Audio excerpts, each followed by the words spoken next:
Welfare and Development. The exercise will run until tomorrow, May 1, which aims to improve coordination and collaboration among agencies and multinational partners in responding to large-scale humanitarian emergencies and natural disasters. The exercise features activities such as gap analysis and subject matter expert exchange to facilitate the exchange of knowledge and operational strategies, enhancing the ability to respond efficiently during crisis. DWDD Armed Forces News. And the multilateral maritime event of Exercise Balikatan 40-2025 has officially concluded following 6 days of complex, high-level naval operations that highlighted the growing strength and unity of allied and partner nations across the Indo-Pacific. Held from April 24 to 29, the exercise spanned strategic waters from Subic Bay to northern Luzon and involved naval forces from the Philippines, the United States, the U.S. Coast Guard, and Japan's Maritime Self-Defense Force. Throughout the event, participating forces executed a wide range of advanced maritime operations, including communication drills, division tactics, cross-deck landing qualifications, maritime search and rescue, replenishment at sea, and live fire gunnery exercises. DWDD Armed Forces News. Armed Forces Radio. For other updates, let us hear the details about 8th Civil Military Operations Battalion joins Consumer Advocacy and Intellectual Property Orientation in Tacloban City. Go ahead for the details, Ali.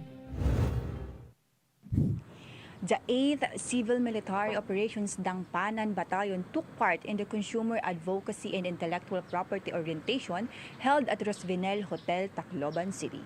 The activity, in collaboration with members of the Association of Government Information Officers in Region 8, aimed to promote awareness on consumer rights, responsible purchasing behavior, and protection of intellectual property.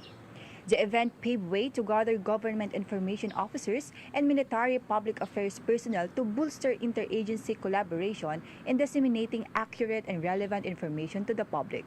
Meanwhile, the activity underscored the shared commitment of civilian and military communicators in advancing public awareness in Eastern Visayas. This is Alali reporting for AFP Community News, 1 AFP for Stronger Philippines. Thank you, Ali. DWDD Armed Forces News. The Philippine Navy, through its Office of Naval Strategic Studies and Strategy Management, successfully hosted the Maritime Security Symposium 2025.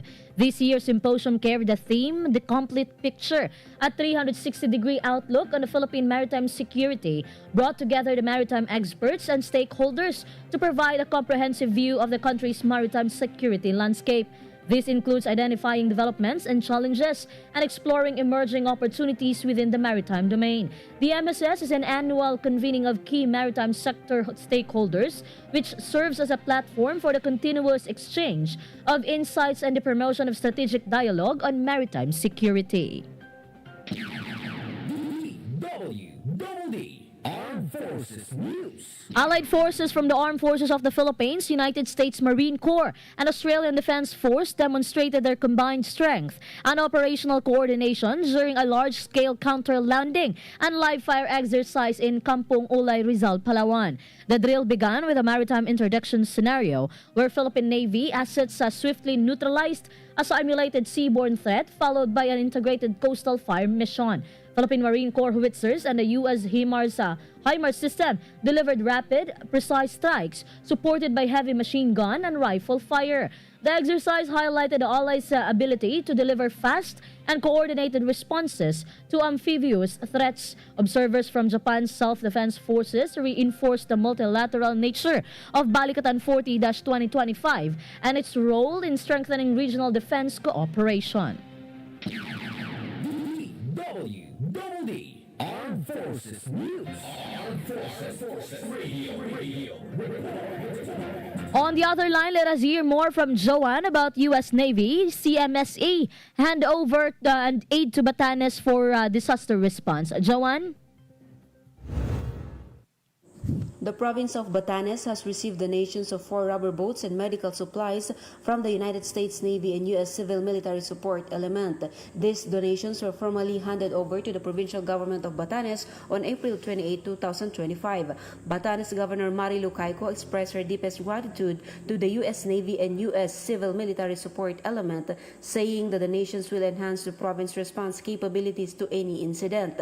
According to Governor Caico, 2 rubber boats will be used by the Philippine Coast Guard Batanes to strengthen maritime security, while the remaining 2 boats and medical supplies will be utilized by the Provincial Disaster Risk Reduction and Management Office.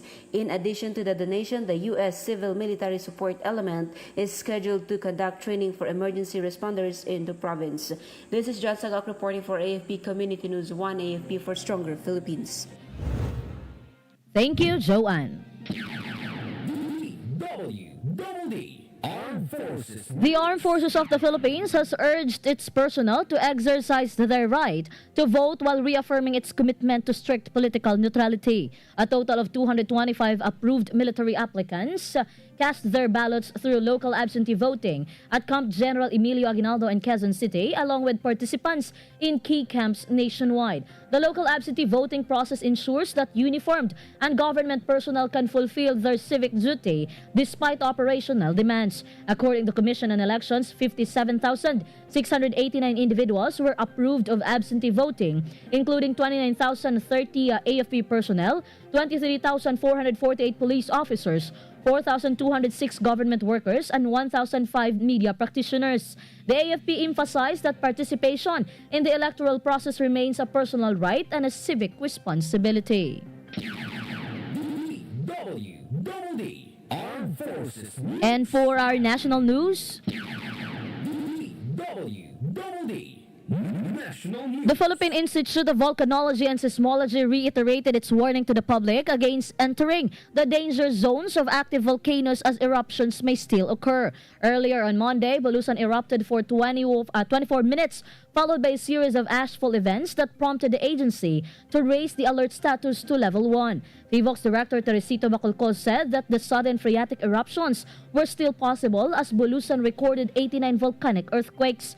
PHIVOLCS set the permanent danger zone in the areas surrounding Bulusan at 4 kilometers. DWDD National News. Armed Forces Radio. Now let us hear a report on the ground about NLNC conducts Fisher Folk Forum and Youth Awareness Drive in Batanes. Go on for the details, Meljoy. Yes, Jai, the Northern Luzon Naval Command through the Civil Military Operations Unit Northern Luzon, in collaboration with the Itbayat Municipal Agriculture Office, Philippine National Police Itbayat Municipal Police Station, and Philippine Coast Guard Station Batanes, successfully conducted a Fisher Folk Forum and Youth Awareness Drive at Itbayat Central School, Itbayat, Batanes. The event was attended by 30 Fisher Folks, 10 Sangguniang Kabataan representatives, and local officials to gain insights about maritime and community issues. Among the highlights of the activity were briefings on the current situation in the West Philippine Sea, anti-illegal drugs campaign led by Basco MPS, and safe fishing practices shared by PCG Itbayat. Additionally, participants received water gallons to support their hydration needs during fishing activities. This initiative stands as a testament of the Northern Luzon Naval Command's commitment to promoting maritime domain awareness and supporting local stakeholders and safeguarding the nation's maritime interests. This is Meldrinesho Arroco reporting for AFP Community News, 1 AFP for Stronger Philippines. Thank you, Joanne.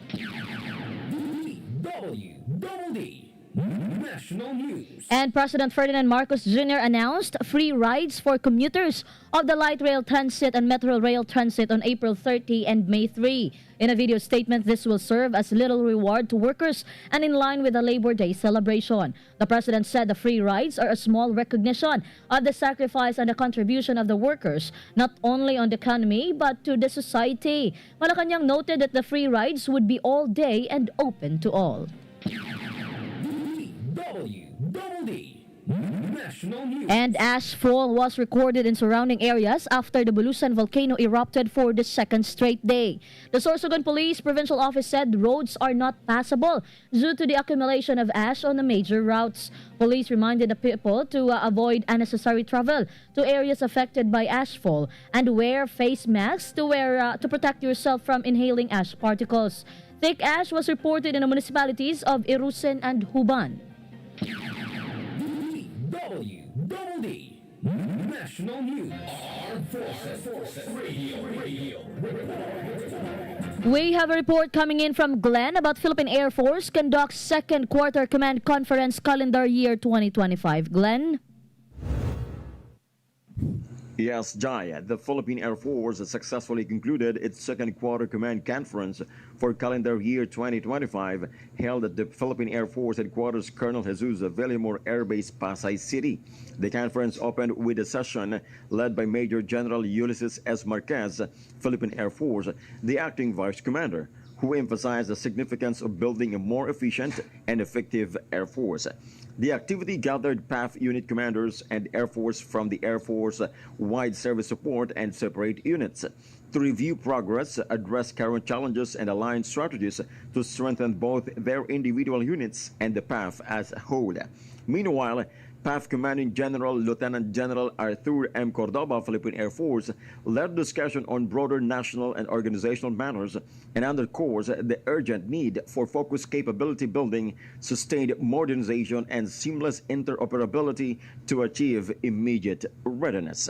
This is Glenn Gulchon reporting for AFP Community News, one AFP for a stronger Philippines. Thank you, Glenn Gulchan. DWDD National News. President Ferdinand Marcos Jr. received Prime Minister Shigeru Ishiba of Japan in Malacanang yesterday.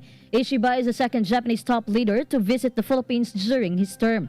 Marcos said it is his pleasure to see the Japanese Prime Minister in Manila after their very quick briefing in Laos last October on the sidelines of the ASEAN Summit. The two leaders have previously met on the sidelines of the ASEAN Summit in Vientiane, Laos, People's Democratic Republic in October 2024. DWDD National News. And President Marcos announced that the Philippines and Japan have agreed to begin the negotiation on the Acquisition and Cross-Servicing Agreement, or ACSA. It is an agreement on the provision of supplies and services between the two countries' defense force. PBBM said Japan has been of great assistance in helping the country achieve the aspiration for peace and friendship with all nations with strength and with integrity. The president labeled Japan's development assistance to the Philippines as the gold standard for development cooperation. DWDD National News. Armed Forces Radio. And now let us hear from JR about COMELEC and 3rd Infantry Division assures public armed encounters won't affect Kabangkalan polls. JR? The Commission on Elections and the 3rd Infantry Division assured the public that the series of encounters in Barangay Tapi, Kabangkalan City, Negros Occidental will not affect the May 12 elections in those areas. In an interview with 3rd Infantry Division Public Affairs Officer Chief Colonel Erwin Romel Lamson, Philippine Army, shared the COMELEC assessment that the encounter in the said area where 7 suspected rebels died on Sunday will not affect the elections in Barangay Tapi, Kabangkalan City. In his statement, 3rd Infantry Division Commander Major General Michael Samson, Philippine Army, lauded the troops for the success of operation and reiterated the call to the remaining members of the CPP and PA that the operation should serve as a wake-up call to those who still choose to support the communist terrorist groups. Meanwhile, Major General Samson also warned the remnants of the NPA in that area that the military will relentlessly pursue and neutralize all rebels wherever they hide. This is JR reporting for AFP Community News, one AFP for a stronger Philippines. Thank you, JR. DWDD National National News. President Ferdinand Marcos Jr. said a recent survey showing that more than half of Filipinos trust him and are satisfied with his performance validates his administration's efforts since he took office. In the latest Tugon ng Masa survey by Okta Research, PBBM's trust rating is at 60%, while his performance rating is at 59%. The chief executive said people are beginning to understand what they have been trying to do for the last 2.5 years. He added it continues to inspire him because it shows that the government are making progress. DWDD National News. And the Department of Education has officially opened online applications for the Senior High School Voucher Program for school year 2025 to 2026. DepEd announced that eligible students can now apply via the online voucher application portal. The SHS Voucher Program is a financial assistance initiative that allows qualified grade 10 graduates to enroll in private senior high schools, non-DepEd public schools, or state or local universities and colleges that offer SHS. Automatically qualified learners are those who graduate from public junior high schools. DWDD National News. Armed Forces Radio. And now let us hear from Leonor about Philippines and U.S. Army troops conduct Balikatan Hello Cast training. Leonor? Troops from the Philippine Army's 5th and 7th Infantry Divisions joined U.S. Army's Pacific 25th Infantry Division for exercise Balikatan's Holocaust training in Fort Magsaysay, Nueva Ecija. Conducted under the guidance of the 25th Infantry Division's Lighting Academy Mobile Training Team, the training focused on holocausting, a specialized airborne technique that allows small military units to rapidly insert troops into maritime environments. The said exercise featured U.S. Army UH-60 Black Hawk helicopters, which transported the participating troops to designated maritime insertion units. Meanwhile, holocausting is considered a critical skill for both forces operating the archipelagic landscape of the Philippines, where rapid deployment across bodies of water can be essential for military operations. This is Leonor Tanap reporting for AFP Community News, 1 AFP for Stronger Philippines. Thank you, Leonor. DWDD National News. And a suspected Chinese spy was arrested by the National Bureau of Investigation yesterday, April 29. NBI National Capital Region Regional Director Ferdinand Lavin identified the suspected spy as Tak Hoi Lao. Lavin said they are now preparing the documents for the filing of charges. He also mentioned the suspected spy will face charges of violations of the Philippines Espionage Act in relation to the Cybercrime Prevention Act.